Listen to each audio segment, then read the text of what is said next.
Republican party of ಇಂಡಿಯಾದ ರಾಷ್ಟ್ರೀಯ ಕಾರ್ಯಾಧ್ಯಕ್ಷನಾದ doctor M Venkataswamy ಈ ದಿನ ಫ್ರೀಡಮ್ ಪಾರ್ಕಲ್ಲಿ ನಡೆಸಿರ್ತಕ್ಕಂಥ ರಿಪಬ್ಲಿಕನ್ ಪಾರ್ಟಿ ಆಫ್ ಇಂಡಿಯಾದ ಧರಣಿ ಮೂಲಕ ರಾಜ್ಯ ಸರ್ಕಾರಕ್ಕೆ ಕೊಡ್ತಾ ಇರತಕ್ಕಂಥ ಎಚ್ಚರಿಕೆ ಏನು ಅಂತ ಹೇಳಿದ್ರೆ, ಕಳೆದ ಒಂದೆರಡು ತಿಂಗಳಲ್ಲಿ ರಾಜ್ಯದಲ್ಲಿ SC ST ನೌಕರರು ಅಧಿಕಾರಿಗಳು ಬದುಕೋದಕ್ಕೆ ರಕ್ಷಣೆ ಇಲ್ಲ, ಆತಂಕದಿಂದ ಬದುಕ್ತಾ ಇದ್ದಾರೆ ಅನ್ನೋದಕ್ಕೆ 2-3 ಉದಾಹರಣೆ ಸಾವಿನ ಪ್ರಕರಣಗಳು ನಡೆದಿದೆ.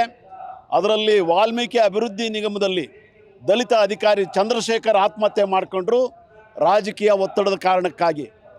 ಎರಡನೇದು, ಕನಕಪುರದಲ್ಲಿ ಒಬ್ಬ ಯುವಕನ ಕೈ ಕತ್ತರಿಸಿರ್ತಕ್ಕಂಥ ಬೀಭತ್ಸ ಪ್ರಕರಣ ಇಡೀ ರಾಜ್ಯದ ದಲಿತ ಜನಾಂಗದಲ್ಲಿ ಆತಂಕವನ್ನು ಉಂಟು ಮಾಡಿದೆ.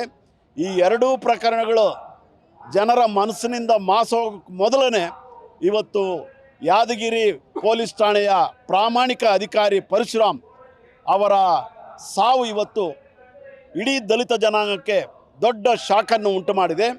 ರಿಪಬ್ಲಿಕನ್ ಪಾರ್ಟಿ ಆಫ್ ಇಂಡಿಯಾ ಈ ಪ್ರಕರಣವನ್ನು ಭಾಳ ಗಂಭೀರವಾಗಿ ಪರಿಗಣಿಸಿ CID ತನಿಖೆಗೆ ಒತ್ತಾಯಿಸಿದ್ರೆ ಸಾಕಾಗಲ್ಲ, CBI ತನಿಖೆಯಿಂದಲೇ ಏನು ಕಾರಣ ಅನ್ನೋದು ಗೊತ್ತಾಗ್ತದೆ. ಮೊನ್ನೆ ಪೊಲೀಸ್ನವರು, ಯಾದಗಿರಿ ಪೊಲೀಸ್ನವರು ಕೊಟ್ಟಿರ್ತಕ್ಕಂಥ ಹೇಳಿಕೆ, ಪರಶುರಾಮ್ ಹೃದಯಾಘಾತದಿಂದ ಸತ್ತಿದ್ದಾರೆ ಅಂತ ಹೇಳಿದ್ರು.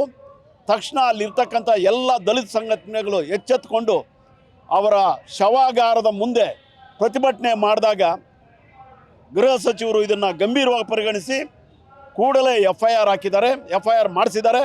COD ತನಿಖೆಗೆ ಆದೇಶ ಮಾಡಿದ್ದಾರೆ. COD ತನಿಖೆಯಿಂದ ಏನಾಗುತ್ತೆ ಅಂತ ನಮಗೆ ಇದುವರೆಗೆ ನಡೆದಿರ್ತಕ್ಕಂಥ ಎಲ್ಲ ಸಾವಿನ ಪ್ರಕರಣಗಳು ಮುಚ್ಚೋಗಿದೆ. ಹಾಗಾಗಿ CID ತನಿಖೆಯ ಅಗತ್ಯ ಇಲ್ಲ, ಅದರ ಪ್ರಾಮಾಣಿಕತೆ ಉಳಿದಿಲ್ಲ.